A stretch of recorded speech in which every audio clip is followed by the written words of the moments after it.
Eine gleichberechtigte Welt bedeutet für mich, dass jeder Mensch wertvoll ist. Egal auf welcher Religion, egal welches Geschlecht, egal auf welchem Kontinent. Ich heiße Wanjiru und ich bin Creative Director und Gründerin von Future Female Africa. Ich bin geboren in Nairobi und in Kangemi aufgewachsen und bin ungefähr mit 13 Jahren nach Deutschland gekommen.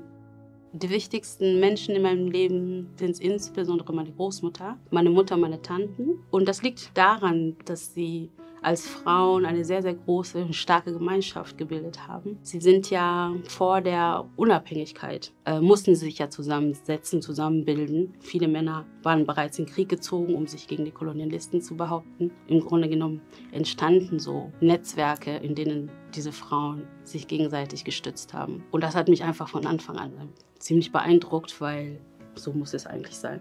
Deswegen kann ich sagen, Women Empowerment, das ist so mein Weg, der mir so ein bisschen in die Wiege gelegt wurde. Female Empowerment ist im Grunde genommen eigentlich eher ein Symbol. Es ist ein Symbol für einen Umstand in der Gesellschaft, von dem ich überzeugt bin, dass es nicht darum geht, zu empowern, sondern dass es darum geht, Stimmen zu verstärken, Bühnen zu bilden, auf denen Frauen auch sichtbar werden können. Weil die Power haben sie ja meistens. Wenn ich so meinen Lebenslauf betrachte, sind sehr viele verschiedene Projekte entstanden, aber sie tragen im Kern alle dasselbe. Dieses Empowern und Stimme verleihen von Menschen, die gesellschaftlich vermeintlich vernachlässigt sind. Was man mich immer wieder fragt, ist, was mich bewegt hat, mich politisch einzusetzen. Für mich ist es selbstverständlich, dass niemand auf der Welt benachteiligt werden sollte. Es ist einfach der Antrieb, dass ich nicht ruhen kann, solange wir nicht alle uns wohlfühlen in unserer Haut. Future Female Africa als Plattform hat etwas damit zu tun, dass wir einmal die diasporischen Stimmen schwarzer Frauen uns anhören und auch die Stimmen afrikanischer Frauen.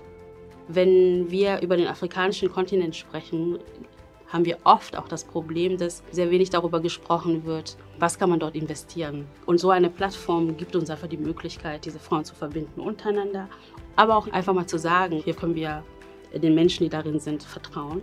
Und deswegen starten wir ganz neue Projekte gemeinsam. Es gibt ein Format, das nennt sich Collaborative Journey. Auf dieser Collaborative Journey laden wir unterschiedliche Frauen ein, miteinander zu reden aus unterschiedlichen Feldern. Und das ist ein Projekt, was mir wahnsinnig am Herzen liegt, weil ohne Dialog sind Lösungen kaum machbar. Es ist wichtig, dass wir wissen, wo wir herkommen, also past. Es ist wichtig, dass wir wissen, wo wir stehen, present. Und es ist sehr, sehr wichtig, dass wir wissen, wo wir hinwollen. Und das ist im Grunde genommen die Dreifaltigkeit von Future Female Africa. Ich messe das, was ich tue, tatsächlich nicht in der Folge.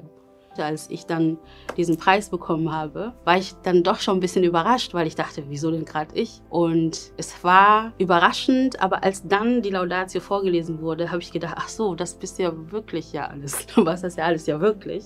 Aber es war schon ein wirklich tolles Gefühl, diese Anerkennung zu bekommen. Musik ist für mich der Puls meines Daseins.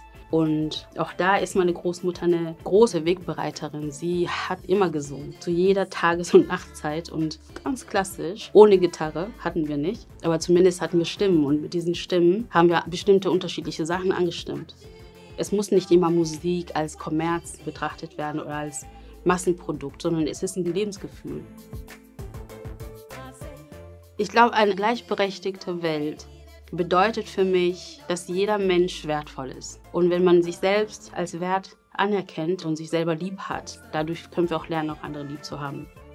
Das klingt so einfach und banal, aber doch ganz ehrlich, ohne einander auf diesem Planeten, was bleibt dann übrig?